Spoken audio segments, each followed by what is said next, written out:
What is the definition of health according to WHO? चलो.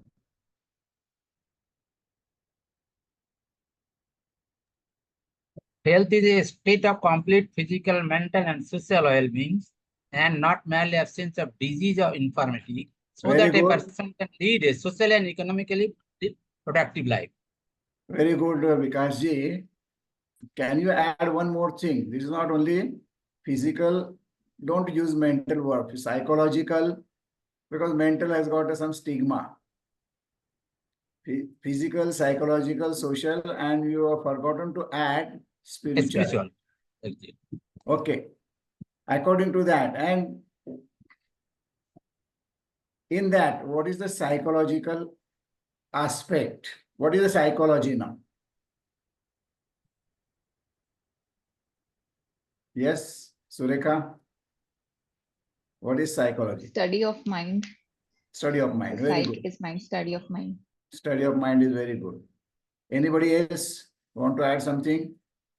I would ask all others who are beyond curtain, open up so that it becomes a lively discussion. Yes, anybody else? What is a cardiologist, Surekha? Yes, Rakesh Kumar, you want to add something? Study of heart. Study of heart, okay. So you know where the heart is? Yes, sir. So where is the mind? Pardon? Where There is the mind. The mind cannot be seen. I How you read will somewhere. study? If it cannot be seen, you don't know the state of mind, how will you study? We study our thoughts and state of our thoughts Okay, where are the and thoughts? the way we behave. Yeah, yes. Though this is a scientific study of behavior, not of the mind or thoughts. Okay? So, what is the personality now? We are going slowly to the point. What is the personality? Yes, Trupti? Yes. Personality is the personal traits, the character, behavior, and Okay, attitude. very good, very good. Anybody else wants to? It is unique for a person. Unique by that is more important. Huh? So let us see the definition.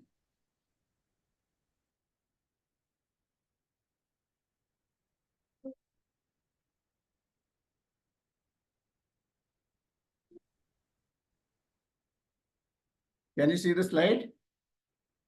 Yes, sir. Yes. So it is unique, as correctly said by Vikash, unique combination of the characteristics. And what he has forgotten is specific to the individual. It is unique, मतलब एक मेका द्वितीय. Shall I talk in Marathi, Hindi, English, or what is the comfortable language? Hindi, Marathi, English. Sir, Hindi, English. Sir, English, Hindi. English. Okay. English and Hindi mix I will talk. So unique का मतलब है एक में का द्वितीय, उसके जैसा दूसरा कोई नहीं, तेरे जैसा दूसरा कोई नहीं. कोई गाना है ना, तेरे जैसा कोई नहीं है, वैसा ये भी जो है, जैसा कि हमारे हाथ के फिंगरप्रिंट, अभी आप सब लोगों ने आधार वगैरह निकाला है, तो उसमें आपके क्या किया जाता है, आंख की फोटो ली जाती है, हाथों की उंगलियों के इंप्रेशन लिए जाते हैं, बायोमेट्रिक्स जिसको बोलते हैं. You are well versed with this word biometrics. So जैसा बायोमेट्रिक्स इज यूनिक, आपके हाथ के जो निशान है दूसरे से मिलते जुलते नहीं है. दुनिया में 700 करोड़ लोग हैं, 700 करोड़ लोगों के भी अलग अलग है. उस भगवान ने कैसे बनाया उसको ही पता है. तो उसी तरह से ये जो पर्सनालिटी है ये दूसरों से मिलती जुलती नहीं है, इसीलिए उसको यूनिक बोला हुआ है. इतना ही नहीं तो दो सगे भाई नहीं तो दो सहोदर, यानी एक ही से आए हुए ट्विंस, उनके भी, आपने कल परसों को ये, मैंने तो पढ़ा कुछ कि पुलिस में दो भाई भर्ती हुए तो उनके मार्क भी सरीके थे, सब कुछ सरीका था, मगर पर्सनैलिटी सरीकी नहीं है। तो ये सब डिफरेंस जानने के बाद हम आगे जाते हैं।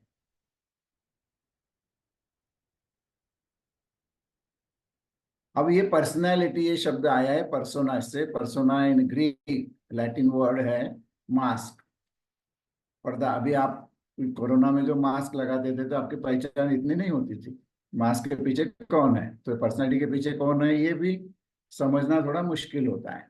तब ये पर्सनैलिटी जो है ये कंटिन्यूस प्रोसेस है, फ्रॉम ऊम टू टूम। आजकल हम देखते हैं, अभी छुट्टियां खत्म हो गई, छुट्टियों में आपने देखा होगा एट मेनी प्लेसेस कि personality development in 1 month, 2 month, 3 month, and you are putting your children over there for either swimming होगा, चित्रकला बनाएंगे, या कुछ ना कुछ बोलने जैसा, ऐसे कोई ना अलग अलग जिसमें होता है। तो that is one facet of the personality. और वो कोई भी पर्सनैलिटी है वो 1-2 महीने, 4 महीने, 6 महीने, साल, 2 साल में नहीं होती है। This is a continuous process, जन्म से आकर मृत्यु तक, टू टूम।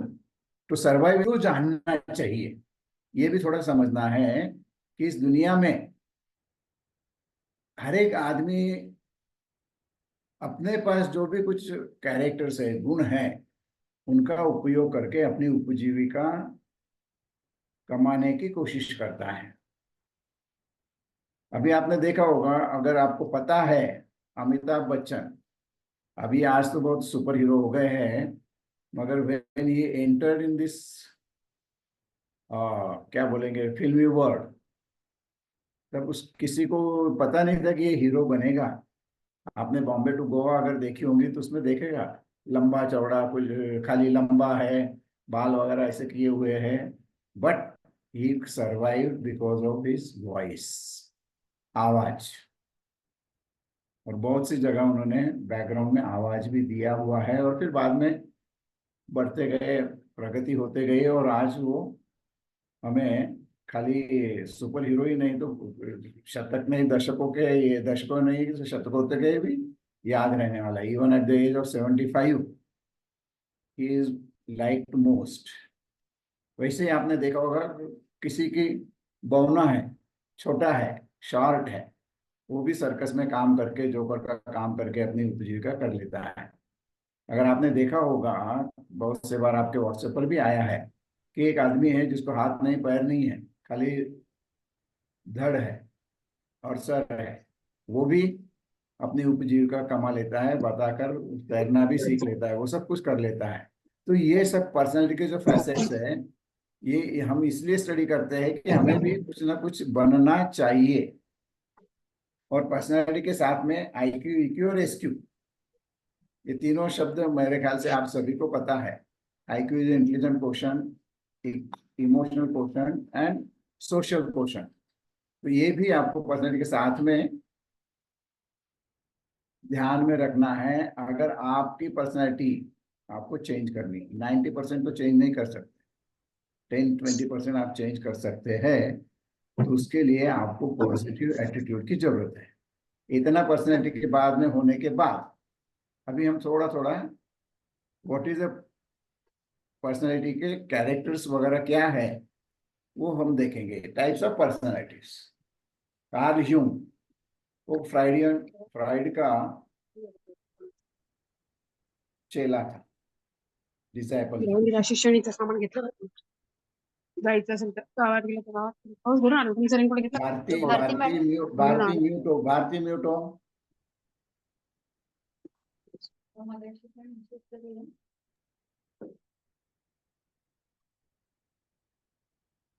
तो उन्होंने दो मेन टाइप बोले हैं, इंट्रोवर्ट एंड एक्सट्रोवर्ट।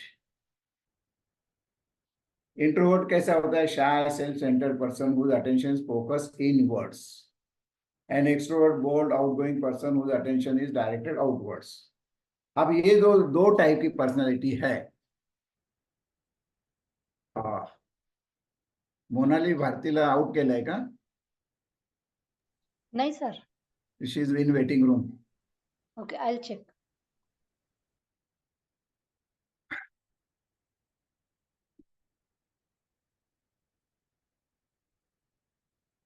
ओके, तो कहाँ थे हम? हाँ, इंट्रोवर्ट और एक्सट्रोवर्ट, ये दो टाइप की पर्सनैलिटी का स्विस साइंटिस्ट ने बोला हुआ है। तो उसका मतलब क्या है? इंट्रोवर्ट लोग कहाँ अच्छी तरह से काम कर सकते हैं और एक्सट्रोवर्ट कहाँ अच्छी तरह से काम कर सकते हैं? गेस करो।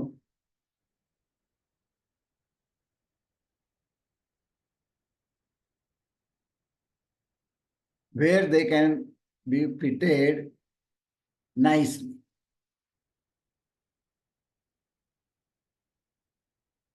Extrovert and introvert.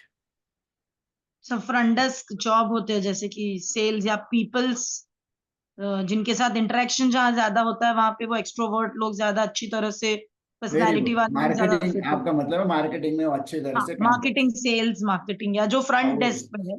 ओके, और इंट्रोवर्ट और जो ज्यादातर डेस्क जॉब है वो इंट्रोवर्ट लोग जो अपने अंदर ही, मतलब अपने जगह पर बैठ के ही ज्यादा, मतलब अगर वैसे वो कुछ कौन से देखेंगे लोग? तो बैक ऑफिस वाले जो साइंटिस्ट साइंटिस्ट या रिसर्चर्स, वही जो साइंटिस्ट डेस्क रिसर्च ही जॉब। करता है। तो साइंटिस्ट रिसर्चर वो लोग, इंट्रोवर्ट अगर है तो वो अच्छे तरह से जिंदगी बिता सकते हैं और अपना कुछ ना कुछ अपने नाम पर कर सकते हैं। ओके, तो ये कार्ल यूंग ने बताया हुआ है, और फ्रॉइड ने जो बताया हुआ है वो थोड़ा अलग है, तो उसको भी हम देखने वाले हैं। दूसरे टाइप है टाइप ए और टाइप बी, ये भी आपको पता है, बहुत से बार आपने सुना होगा, देखा होगा। टाइप ए क्या है? Time feels time pressure, always time bound, मुझे चलना है। They are always on the toes, ये देखो यहाँ बताया हो कि they are always on the toes, भागना दौड़ना उनका ये काम है।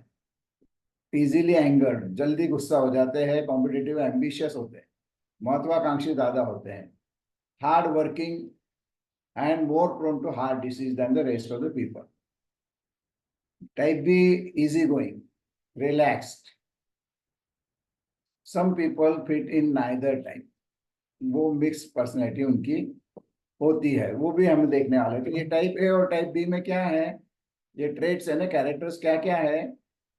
टाइप ए वाले का एम्बिशियस है, कॉम्पिटिटिव है, होस्टाइल है और स्ट्राइविंग है, मुझे कुछ ना कुछ करना है, भाग दौड़, ये हुआ नहीं जिसको हम बोलते हैं target oriented and time oriented, कि टारगेट हमें करना है और टाइम तो हमें बहुत कम है, ये सब सोचने वाले, भाग दौड़ करने वाले, ये टाइप ए में होते हैं। इसके अपोजिट होते हैं टाइप बी के, रिलैक्स होते हैं, कल आज नहीं तो कल, कल कर आज नहीं तो कल, कल नहीं तो परसों, जीना है बरसों क्यों घबराते हैं प्यारे, ये सोचने वाले वो लोग होते हैं।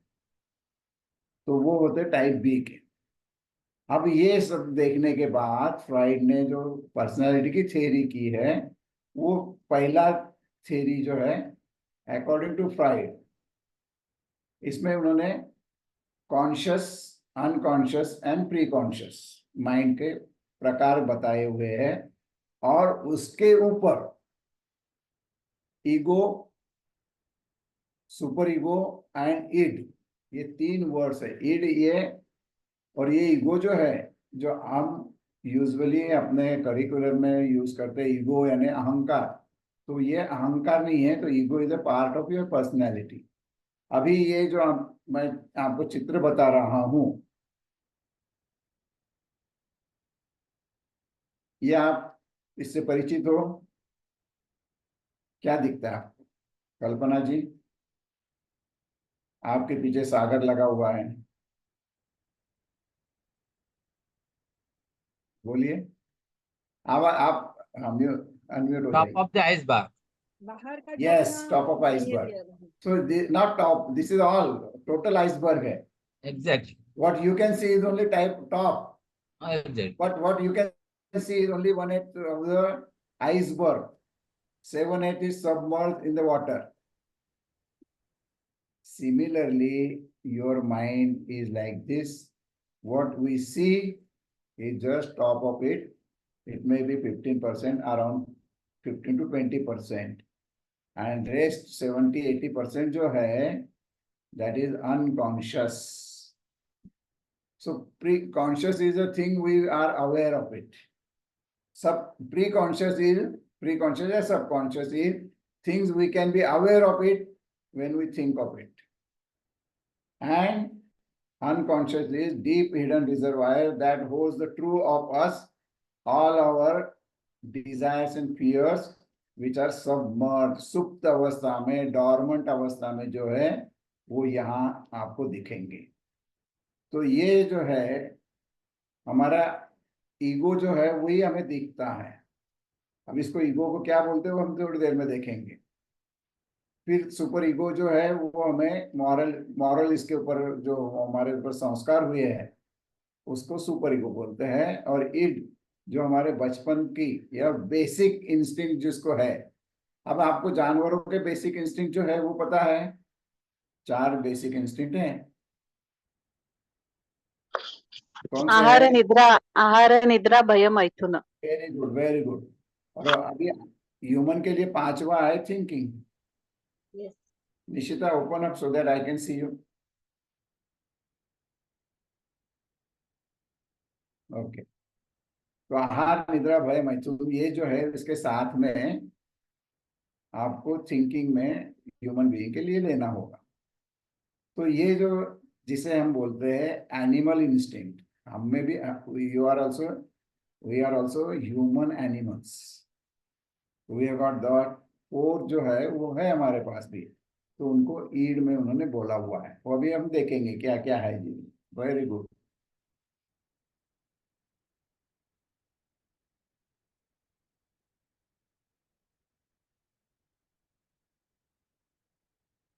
ये दूसरा मैंने फिगर निकाला हुआ है। ईगो जो है ये दिखने वाला, विजिबल है।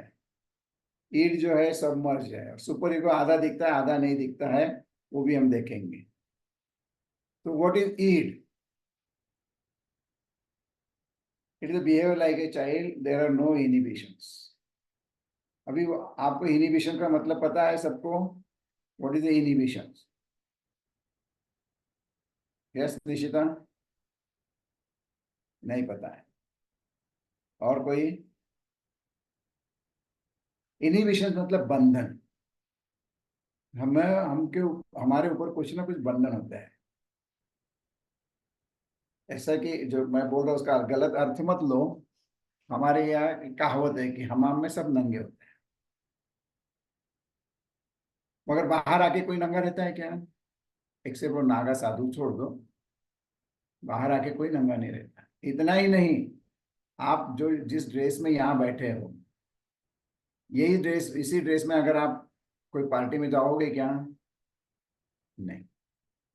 तो ये जो है हम पर कुछ सोशल बंधन है, कोई फैमिली के बंधन है, कुछ ना कुछ बंधन है, तो इसको बोलते हैं इनहिबिशंस। अब आप बॉस के सामने हो गए तो बॉस के सामने उसको अरे तुरे नहीं करोगे, ये भी हमारा इनहिबिशंस। उसको गाली नहीं देंगे उसके मुंह पर, बाद में भले कुछ बोलोगे आप, तो ये है इनहिबिशंस।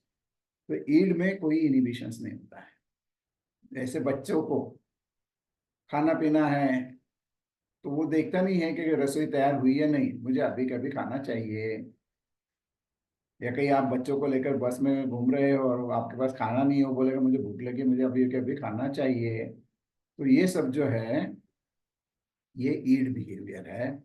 ये इनहिबिशंस कोई नहीं होती, जिसका चाइल्डिश बिहेवियर जिसे हम बोलते हैं, वो बिहेवियर क्या है वो देखेंगे। Exist entirely in the unconscious, we are never aware of it.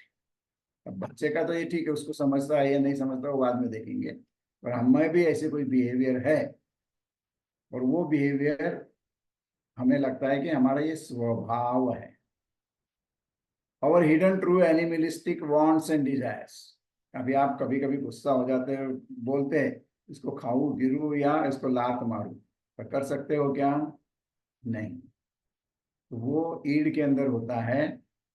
अगर आप बचपना ही अगर करते हो, अभी आपको हमारा, अगर I am not against anyone, no political, इसमें ये नहीं है, मगर अगर आपने मोदी जी का बयान लोकसभा में सुना होगा, उन्होंने किसी का नाम लिए भी कहा बचकानी हरकत। तो ये जो भी कुछ बोला गया है लोकसभा में वो छोड़ दो, क्या है, वेदर यू एक्सेप्ट, एग्री और नॉट। तो ये है ईड बिहेवियर। मैं कुछ भी कर सकता हूँ, मैं कुछ भी बोलूँ, मुझे कोई रोकने वाला नहीं है, मैं एक बच्चे जैसा ही हूँ। Works on the pleasure principal. यहाँ तो क्या है, इसमें हमें आनंद होना चाहिए, खुश होना चाहिए, वो खुशी एट एनी कॉस्ट वो हमें चाहिए। इसमें क्या है, avoid pain and receive instant gratification. Gratification मतलब मुझे अभी का भी चाहिए, I don't want to wait. जैसा कभी कभी आपके यहाँ भी देखा होगा बच्चों का, आप रसोई कर रहे हैं तो बच्चे को भूख लगी है, तो बच्चा बोलता है मुझे अभी कभी नहीं, वो बोलता है आपने बोला कि अभी खाना हो रहा है, वो मेरे को पता नहीं, दूसरा कुछ दो दो। तो ये जो है वो वेट नहीं कर सकता है। तो ये है ईड पर्सनालिटी का टाइप है। ये बचपन में होता है और बड़े होते हैं तो ईगो। अब ईगो का क्या मतलब है, थोड़ा देखो, it develops after id and it works on the reality principle. इसको हम बोलते हैं executive part of your life. अब एग्जीक्यूटिव पार्ट का क्या मतलब होता है, जो भी कोई एग्जीक्यूटिव ऑफिस में होता है, घर में भी आप एग्जीक्यूटिव हो, तो he has to take into consideration all atmosphere, society, सब बातें को ध्यान में रख के फिर उसको डिसीजन लेना होता है। समझो आप में से कोई ऑफिसर है, आपके अंडर 10 लोग काम कर रहे हैं, 10 लोगों का ऑफिस आप संभाल रहे हैं, मगर 10 लोगों का ऑफिस में से एक दिन कोई छुट्टी ले हो गया, 5-6 लोग नहीं आए, तो 5-6 लोगों के साथ में ऑफिस आपको मैनेज करना है। तो ये जो है रियलिटी प्रिंसिपल, कि जो वास्तवता है उसमें आप कैसे काम करोगे। तो ईगो का यही पार्ट है कि मेरे मन में तो बहुत कुछ चाहिए, अच्छी बातें बुरी बातें सब कुछ है, मगर वो पॉसिबल नहीं होती है। तो उसको कैसे करना, वो करने वाला जो पार्ट है तुम्हारे पर्सनैलिटी का, उसको बोला है ईगो।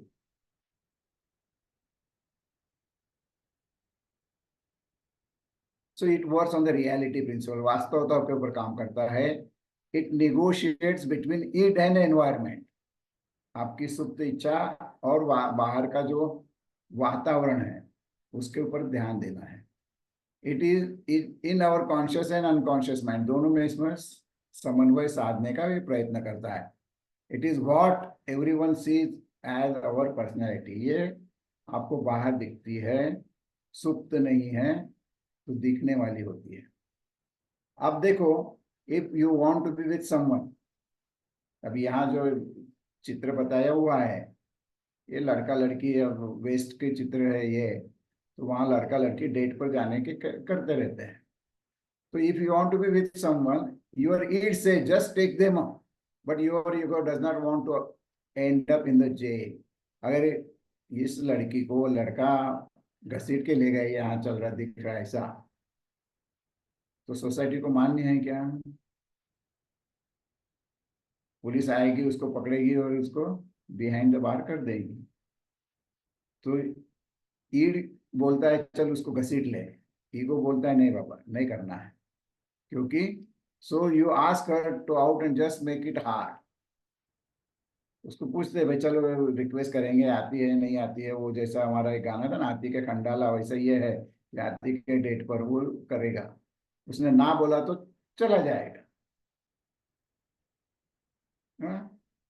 तो ये है ईगो। अब ये जो ईड है ये क्या होता है वो देखें। The id is unorganized part of personality structure that contains humans basic instinctual drive। मैंने बोला आपको जो 4 ड्राइव बताया किसी ने,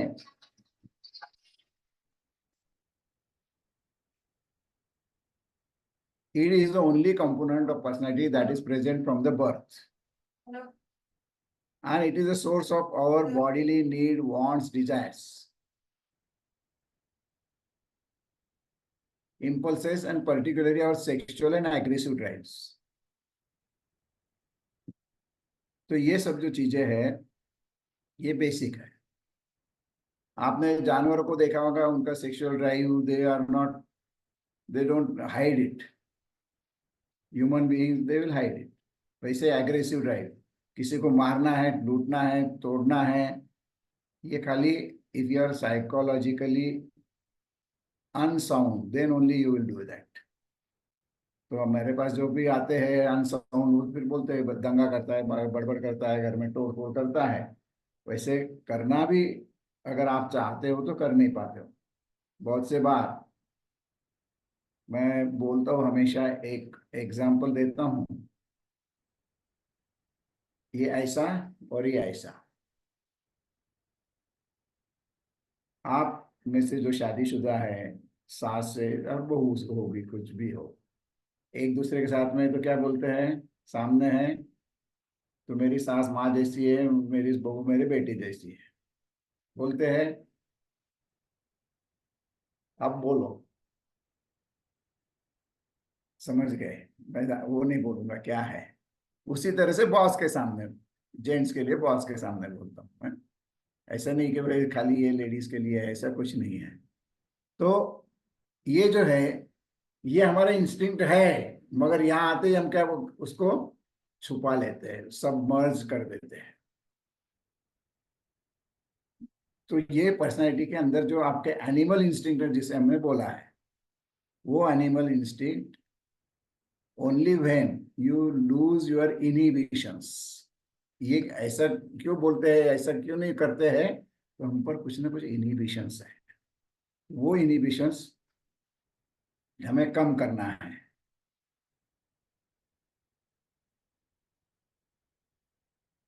ठीक है,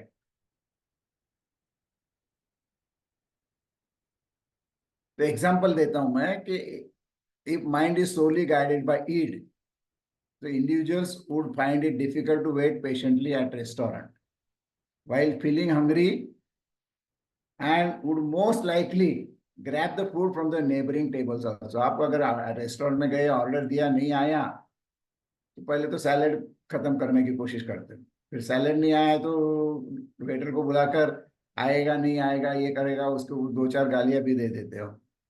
तो वो सब ईड वाले हैं। The id part of personality structure that includes even basic need, instinctual drive, वो देखा हमने। It is based on the pleasure principle to avoid pain and displeasure and obtain to pleasure at any cost. अभी ये ऐसी personality जो है, आप में भी कभी कभी आपने देखा होगा। आप में से कोई करती नहीं है, समझता हूँ, और आप में से किसी के ऊपर कमेंट नहीं कर रहा हूँ मैं, मगर आपने देखा होगा कि आपकी भाभी वगैरह जो लोग हैं, वो भाई से बहुत ये करती है, डिमांड करती है कि मुझे नेकलेस चाहिए, ये डायमंड का चाहिए। भाई बोलता है कि अभी पॉसिबल नहीं है, पर वो बोलती है आई डोंट नो एनीथिंग, मुझे अभी कभी चाहिए। ये जो पर्सनालिटी है, ये ईड ओरिएंटेड पर्सनालिटी है और ईड डोमिनेटेड पर्सनालिटी है, कि they don't see what is the reality.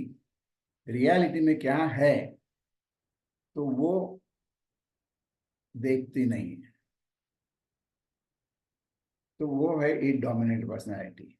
अब ईगो का क्या पार्ट है, तो ईगो देखने के पहले इसको हम सुपर ईगो पहले देख लेते हैं, फिर ईगो के ओर जाएंगे।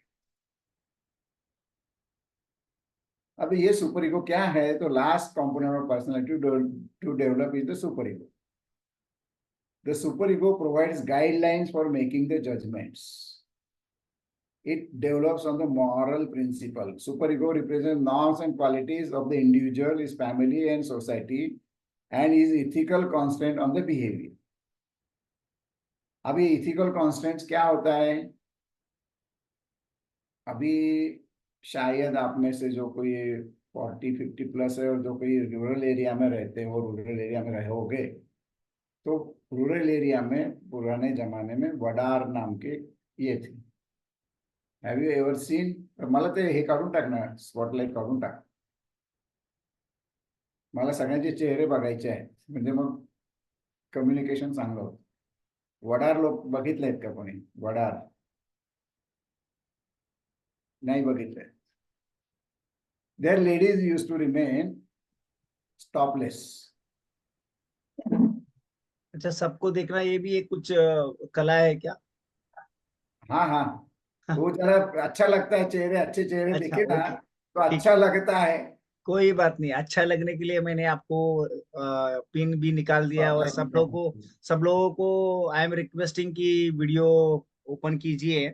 ये एक प्रकार की गुरु के प्रति और टीचर के प्रति रिस्पेक्ट भी होता है, तो सब लोग इंटरेक्शन करने को अच्छा लगता है ना, तो ये क्योंकि ये सब्जेक्ट खाली यस यस सर. ये नहीं, आपका आदेश, उपदेश नहीं आदेश सर आंखों के ऊपर गुरु का आदेश आ गया. तो ये सोशल कंस्टेंट है. अभी वो भी लोग थोड़ा सा एडवांस हो गए तो नो बडी रिमेन्स, पर ओल्ड लेडीज जो है वो टॉपलेस रहती है. तो ये जो टॉपलेस रहना, या आदिवासी अगर देखा तो लंगोटी में रहता है.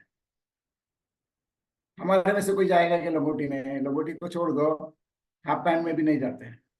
तो ये सब बातें, ये सोशल रिस्ट्रेंट जो है वो हमें पर्सनैलिटी में देखना है. वो सुपर ईगो हमें बोलता है कि whether how you should remain. तो इसके लिए इनिबिशन, वो शब्द मैंने जो बोला था.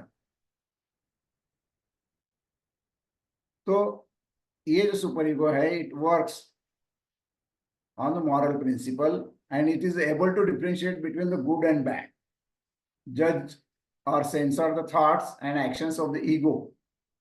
तो ये सुपर ईगो कहाँ से आता है? It comes from your parents और केयर गिवर. केयर गिवर में आपके टीचर आएंगे, पड़ोसी आएंगे, मासी, मामा, काका, नाना, सब कुछ आएगा. And guilt comes from the super ego. अब इसका थोड़ा मैं एग्जांपल देना चाहूंगा. इसके दो पार्ट होते हैं, ईगो कॉन्शियस और ईगो आइडियल.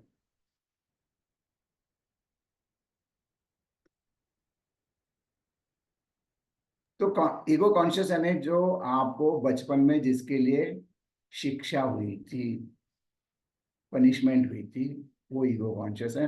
उससे आपको गिल्ट फीलिंग आता है. और ईगो आइडियल जो है, second part of the super ego, reflects behaviour one's parents approved और रिवॉर्डेड. अब इसके लिए मैं थोड़ा एग्जांपल देके समझाना चाहता हूँ आपको. अभी अगर आप सिग्नल के पास खड़े हो रोड क्रॉसिंग के वक्त, वहां कोई विजुअली अनेबल पर्सन अगर आ जाता है तो आप उसको, या सीनियर कोई पर्सन आ जाता है तो आप उसको रोड क्रॉस करने के लिए मदद करते हो. Do you help him them out और नॉट? जब आप बच्चे थे वैसे अगर अपने पेरेंट्स को बोला तो वो लोग आपको, बच्चे लोग काम करने के लिए आप बच्चों को चॉकलेट वगैरह देते थे. फिर बाद में बड़ा बच्चा हो गया तो बोलते थे you are good boy, you are good girl.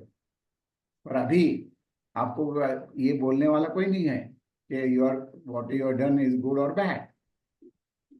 तो ये जो है, ये ईगो आइडियल है कि your mind is satisfied with whatever you have done. That is ego ideal of the super ego part. ये मॉरल प्रिंसिपल पर है. दूसरा, उसी क्रॉसिंग पर आप गा रहे हो और गलती से आपने रेड सिग्नल तोड़ के चला गया, तो आगे हवलदार खड़ा है. वो बोलेगा madam sir you cross the red light, 1000 rupees fine. तो आप 1000 रुपीज देने के बदले क्या बोलते हैं? भाई 100-200 रुपए ले, तो मुझे छोड़ दे, मेरा पहला गुनाह है, वगैरह वगैरह बोलते हैं. Now do you agree to bribe?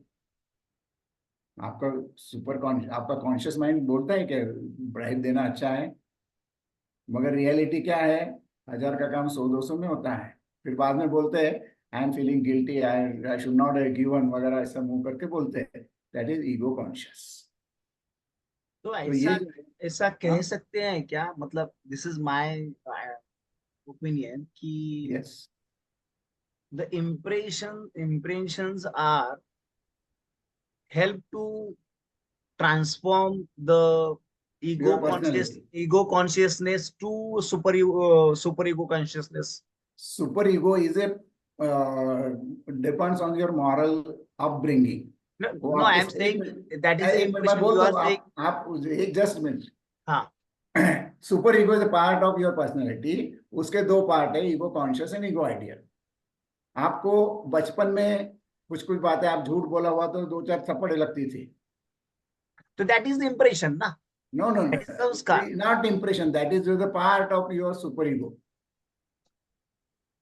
So, as per the Patanjali Maitri Karuna Muditu Upekshanam, we are वो converting अभी अगर our आप attitude आपने towards. मुझे बोला है खाली मॉडर्न इसके ऊपर बोलना है, नहीं तो मैं दोनों को कंबाइन करता तो 4 लेक्चर मुझे लगेंगे।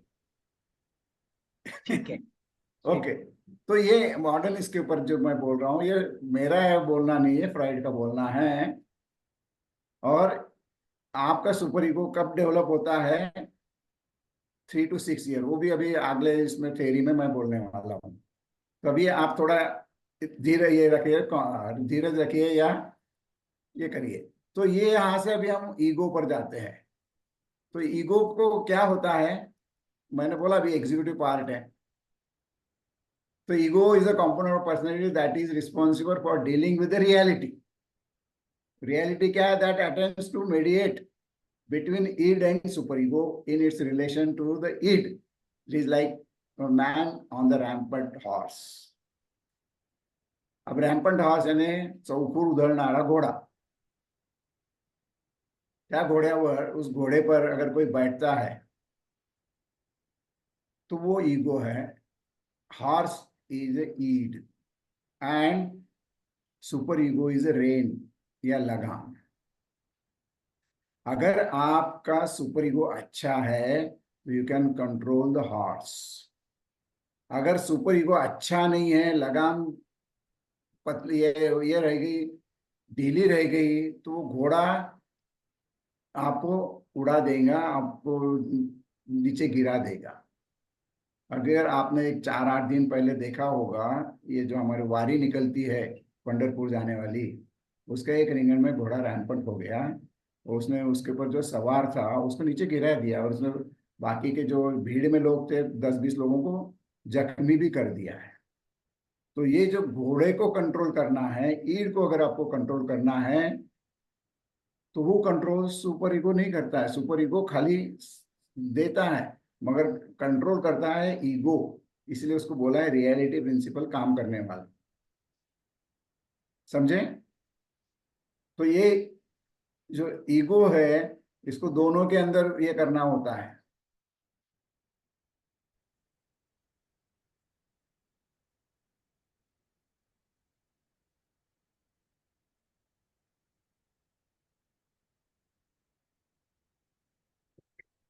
So like it, the ego seeks pleasure and avoids pain when appropriate outlet is found.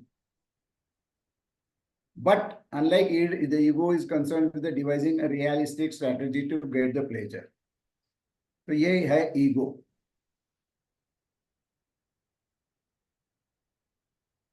Ego is always caught in the middle of battles between superego's desire and for moral behavior and its desire for immediate gratification. आपको मैंने जैसा बोला अभी कि हवलदार ने पकड़ लिया, immediate क्या है, 100-200 रुपए दे और निकल जाओ। पर मॉरल बिहेवियर आपका क्या बोलता है? You should not bribe anybody. तो इसमें से आपको रास्ता क्या निकलना है? रियलिटी में 800 रुपए बचता है या क्या करना है? It depends on your personality now. So it can, if you are caught in between these things, then there is anxiety. 2 types of anxiety, neurotic anxiety and moral anxiety. तो ये सब आपके अंदर डेवलप हो सकती है। तो यहाँ तक किसी को कोई शक है?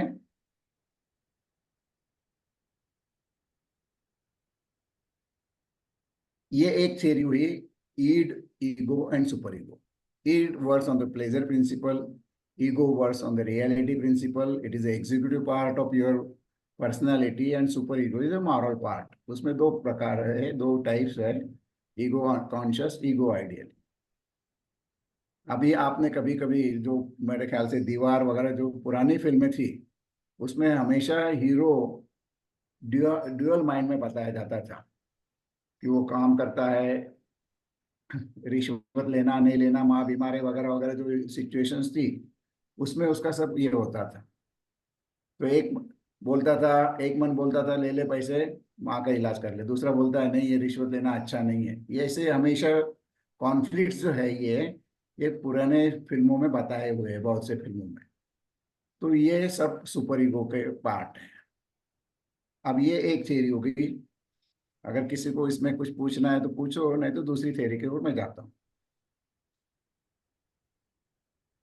चला गो अहेड। यस राजश्री। जर अशा वेळेला मग आपण काय करायचं? ते पुढच्या याच्यात सांगतोय मी काय करायचं ते. चालेल. चला दुसरी थियरी बघूयात आणि मग त्याच्यावरनं आपण प्रश्नोत्तर जास्त घेऊयात. The personality development in stages, everyone goes through the same stage in the same order. हमारे सभी की जिंदगी में ये हुआ है. Majority of personalities form before age of 6 years. 6-7 साल के उम्र में आप एडल्ट होके कैसे बिहेव करोगे वो 80% 6 साल में डेवलप हो जाता है, फिक्स हो जाता है. उसमें एक 10-20% आप चेंज कर सकते हो. इसमें दो प्रकार उन्होंने बोले, erogenous zone and fixation. Erogenous zone या इसका मतलब यह है कि जहां आपको सुख मिला है, और फिक्सेशन मतलब जहां आपके कॉन्फ्लिक्ट हुए, जमा नहीं है, फ्रस्ट्रेशन आया है, उसको बोला है ईगो फिक्सेशन. तो अभी इसमें 3-4 स्टेजेस में हमारी डेवलपमेंट होती है. अभी ये एक है, इसको बोला है ओरल स्टेज. बचपन में, जन्म के बाद 1-1.5 साल तक ये स्टेज रहती है. नाउ आप में से किसी को छोटा बच्चा है 1 साल के अंदर है कोई? Anybody who has got a child, infant? नहीं. अगर आपने कोई इन्फेंट देखा है, आपके बाजू बाजू में होगा तो ट्राई करके देखो आज. उसको कहीं तो टिकल करो और उसका रिस्पांस देखो. देखा है किसी ने? Do you remember anyone?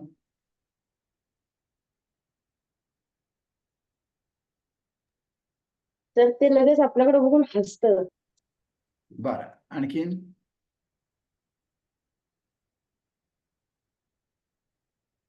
अरे क्या है, सब लोग इसमें से most of the you are mothers ना? तो Yes. जर ओळखत असेल तर चांगला रिस्पॉन्स करेल, नसेल तर रडायला लागेल. काय काय केव्हा चांगला रिस्पॉन्स करतो? तो जर आपल्या परिचयाचा असेल तर परिचयाचा? म्हणजे मी 3 महिन्याचा मुलगा तुमचा परिचय ओळखतो का? नाही, 1-1.5 वर्षाचा बोलले ना, तर मी त्याला 1-1.5 कळत वर्षापर्यंत, मी 3 महिन्याच्या ओके, मुलाचं ओके. विचारतोय तुम्हाला. जो त्याला भी ओरल चीजें स्टेज, जो भी मौखिक स्टेज चीजें का उस म्हटलेलं आहे ते मला सांगायचं तुम्हाला. जो भी चीजें उसको दिखती है वो अपने पास खींचता है, मुंह में लेता है. मुंह में लेता है. Tackle anywhere. पैर को टिकल करो, मुंह को टिकल करो, हाथ को करो, छाती पर करो. ये उसका सकिंग, उसका रिस्पॉन्स होता है, रिफ्लेक्स उसको बोलते हैं, सकिंग रिफ्लेक्स. वाई? कि उसको भूख लगी तो क्या करता है वो, माँ के पास, माँ उसको लेती है, सीने से लगाती है, ब्रेस्ट सकिंग करता है, पेट भरता है. अब ये जो है, on this his personality depends. वो कैसा है ये देख बताता हूँ. अभी टाइम कम है इसलिए मैं ज्यादा उसको एक्सप्लेन नहीं कर रहा हूँ. कि most of infant's pleasure comes from the stimulation of mouth. If the child is overfed or frustrated, the oral traits will develop. Early oral fixation यानी उसका frustration अगर हुआ है तो passive, gullible and attention seeking उसका होता है.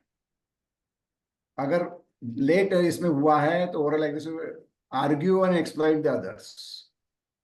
अब इसमें अगर मदर उसको फीडिंग टाइम से टाइम देती है, he is not deprived of his enjoyment of sucking. Now listen very carefully. So he will develop good oral habits. मतलब क्या? अच्छा मीठा बोलेगा, किसी के साथ आर्ग्यू करेगा नहीं.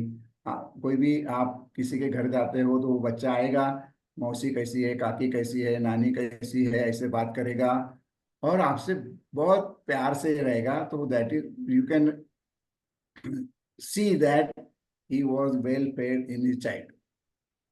और दूसरा है, गुस्सा करेगा, आर्ग्यू करेगा, गाली देगा, वो उसका डिप्राइवेशन ऑफ फीडिंग नहीं हुआ है। अब ये तो you can not bring it back, but you can advise this to your other friends, youngsters, and take care of this. तो ये है ओरल फेज। इसके बाद में हम जाते हैं दूसरा एंड जो हमारा है, ओरल के बाद है एनल फेज।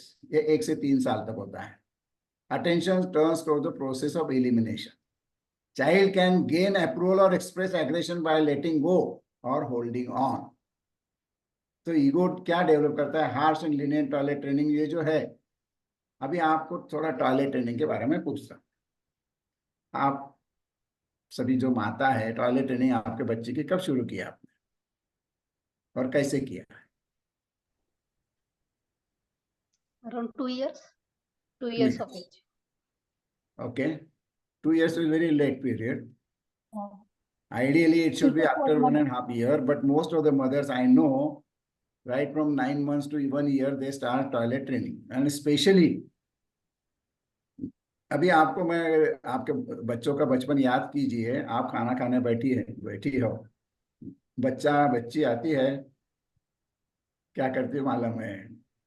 कीर्ति भी हंसने लगी है, मोनाली भी हंसने लगी। क्या करते बच्चे? और उनको वही टाइम पे आता है, वॉशरूम। वही क्यों टाइम पे होता है ऐसा? क्यों होता है? इसके लिए जो टॉयलेट ट्रेनिंग है वो हार्श अगर हुई है, अभी देखो आपको गुस्सा आता है बच्चे के ऊपर या किसी के ऊपर भी गुस्सा आता है, तो आप रिएक्ट करते हो ना करते हो, वो डिपेंड्स ऑन योर पर्सनैलिटी, वो छोड़ दो। बच्चे को भी गुस्सा आता है, मगर बच्चा गुस्सा एक्सप्रेस नहीं कर सकता पेरेंट्स के ऊपर। तो हाउ ही कैन कंट्रोल, वो इसमें दिया हुआ है। उसका process of elimination he can control. आप बच्चों को जब देखो, बच्चों का जो आपके क्या बोलते हैं उसको, नर्सरी वगैरह में लिखा है शिशु विहार। शिशु विहार लिखा होता है ना। व्हाट इज शिशु? जिसको शी और सु समझता है वो शिशु। हाँ, शी और सु समझता है वो शिशु। तो ये यहाँ से वो कंट्रोल करता है। ये भी जो आपने सब जो हंस के जो रिस्पॉन्स दिया है, अगर उसका टॉयलेट ट्रेनिंग हार्श है। अब आपका एक एग्जांपल मैं देता हूँ, सबने वो एक्सपीरियंस किया है। आपको कहीं पार्टी में जाना है, बच्चा 1 साल का है, आप पहले खुद तैयार होने के पहले बच्चे को तैयार करती है और उसको बेसिन में ले जाकर बोलती है कि इसने पूरा जो भी कुछ करना कर ले, उधर पार्टी में मुझे तकलीफ नहीं देना है। बच्चे को कुछ समझता नहीं है। मदर को लगता है इसने कर लिया है, उसको नहीं आया वगैरह वगैरह, उसको तैयार करके बैठ जाती है, खुद तैयार होती है। खुद तैयार होके आती है बच्चे के पास, तो उसने सब प्रोग्राम किया हुआ होता है। तो आप चिढ़ जाती है कि मैंने इसको बोला तब नहीं किया और अभी मैं सब तैयार हो गई और इसका सब धोना साफ करना होगा। तो आप जो चिढ़ती है, बच्चे को समझता है आप एंग्री है, but he can not do anything.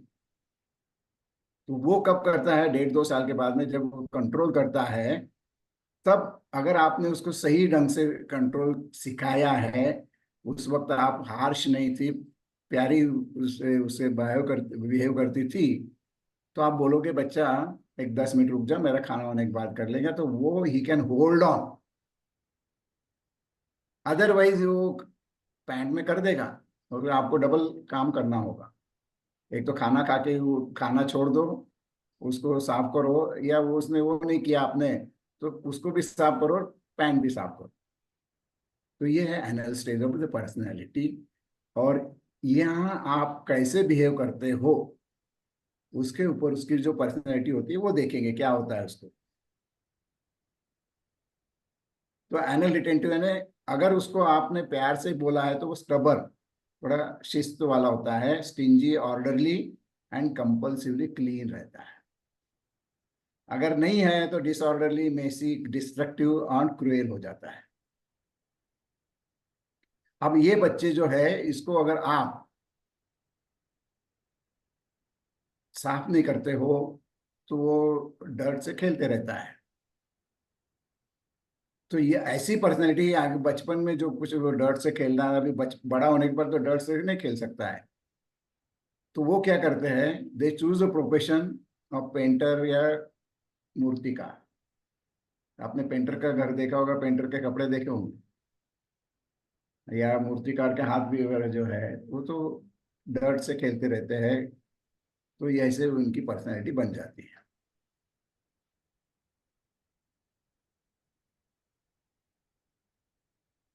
अब ये तीसरी स्टेज है, फैलिक स्टेज। फैलिक मतलब सेक्सुअल स्टेज है इसको, real not real sexual stage, but sexual organ की तरफ ये होता है। अभी आपके बच्चों को आपने पता नहीं है, पर जब पुराने जमाने की बात है कि लड़कियों को और लड़कों को मिक्स नहीं होने देते थे। अगर लड़की लड़के में खेले तो लड़का ये लड़की को बोलते थे उनसे खेलना नहीं, और लड़के को बोलते तो बाइले होशिका वगैरह वगैरह बोलते थे। तो ये जो है child now notices and physically attracted to opposite sex parent. ये भी आपने देखा होगा कि बच्चा है, लड़का है तो माँ की तरफ उसका ज्यादा झुकाव होता है, लड़की is more attached to the father. No, you must have experience this. तो ये चाइल्ड इन वेन सेंसिटिव और नार्सिसिस्टिक होता है। ये क्या होता है, ये अभी ये जो मैं बोल रहा हूँ ये अभी ज्यादा उसको इम्पोर्टेंस नहीं देते, ज्यादा लोग उसको मानते नहीं है, मगर फ्रॉइड ने उसको बहुत स्ट्रेसफुल ये किया था कि लड़का अगर है तो माँ के ओर अट्रैक्टिव है तो वो पिताजी का द्वेष करने लगता है, उसको कॉम्पिटिटिव समझता लगता है कि ये माँ के प्यार में मेरा भागीदार नहीं बने। मगर बाप से उसको डर लगता था कि उसके साथ अगर मैं पंगा लूँ तो ये मुझे कैस्ट्रेट कर देगा, तो उसको कैस्ट्रेशन एंजाइटी बोलते थे। और फिर वो बाप जैसे बनने की कोशिश करता था माँ के साथ रहकर, इसको इडिपल कॉम्प्लेक्स बोलते हैं।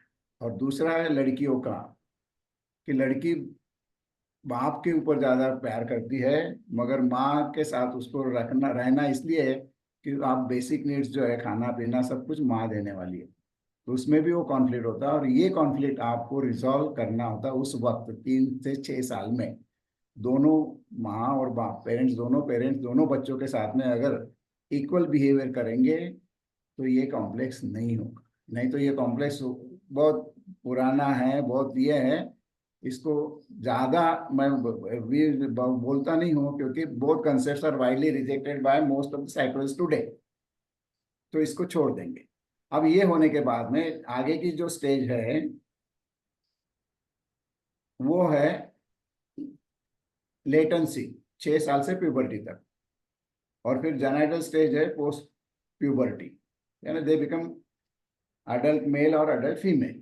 तो वो सब जो मेल और फीमेल के जो कैरेक्टरिस्टिक्स है वो डेवलप होते हैं। इस चार्ट में मैंने ये सब टैबलेट करने का कोशिश किया है।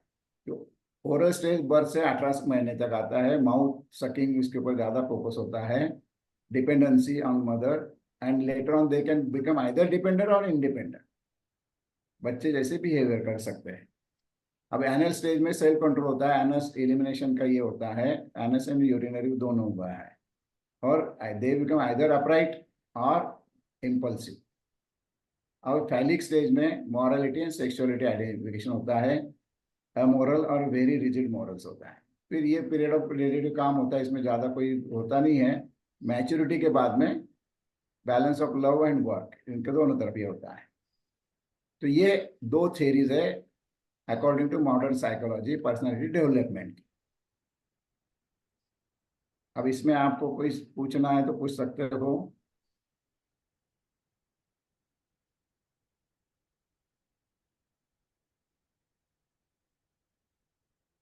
Know questions?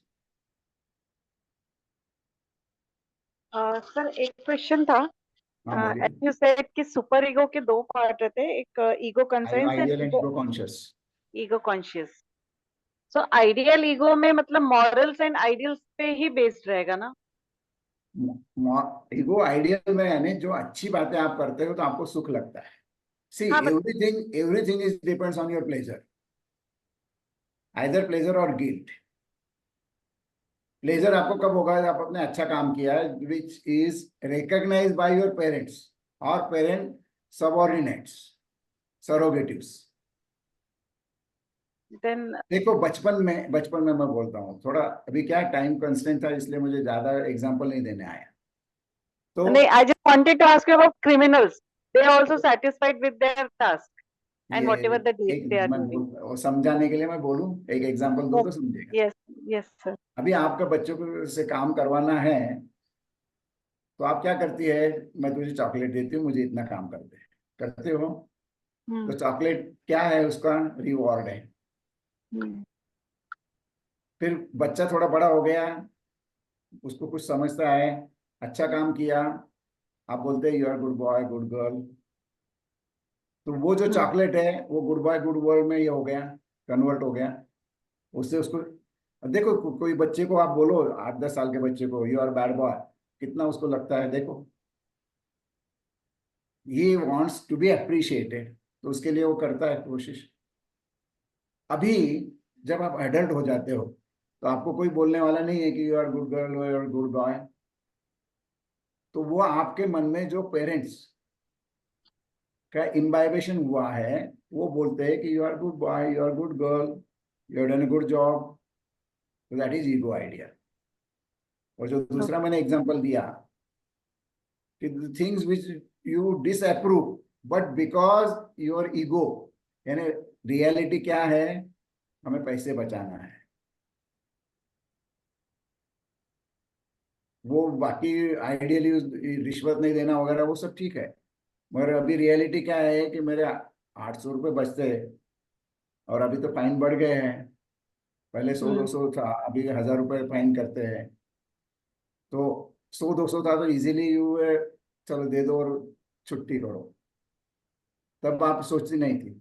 इसलिए रियलिटी के ऊपर जो कुछ करना है वो ईगो को करना है, मगर सुपर ईगो क्या बोलता है, no you should not do this. फिर ईगो बोलता है बाबा मेरे 800 रुपये बचते हैं, मैं करता हूँ बाद में, मेरे फिर बोलते हो ना आप, मेरा कॉन्शियस मानता नहीं है, बहुत सी बार बोलते हो, तो वो ईगो कॉन्शियस है, तो उससे आपको गिल्टी फील होता है। ओके अच्छा, okay, sir. Thank you. Okay, no more questions? Sir, one question. Yes, As you said that personality is developed up to the age of 6. Yes, So it is the prime responsibility of the parents in those first 6 years. yeah, it is a responsibility of parents how to So- bring them up. अभी देखो, yes, you said what I always say when I was taking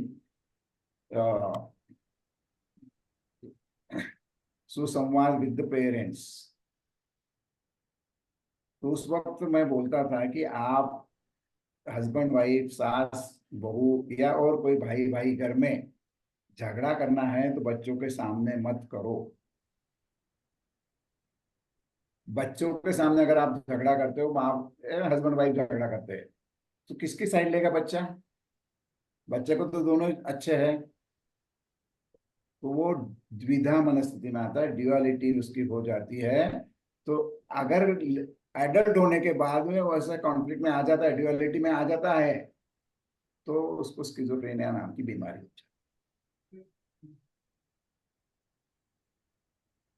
और ये जो मैंने बोला, ये जब मैं पेरेंट के साथ में ये करता था, उस वक्त ये मुझे कहाँ से प्रेरणा मिली, एक 20 साल पहले मेरे प्रैक्टिस में बहुत से यंगर लड़के आने लगे, कम से कम कभी कभी तो एक केस मेरे पास है 6-7 साल की लड़की,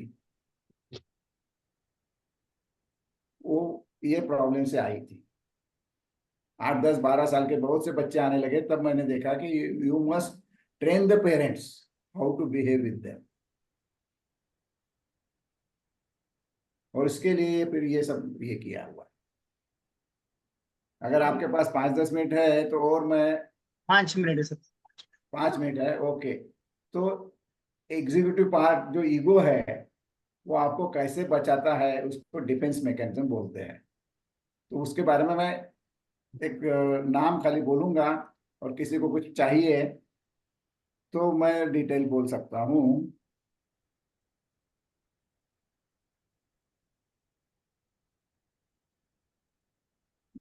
The ego has a pretty important job, that is to protect you from the threatening thoughts in your unconscious mind or threatening behavior outside also.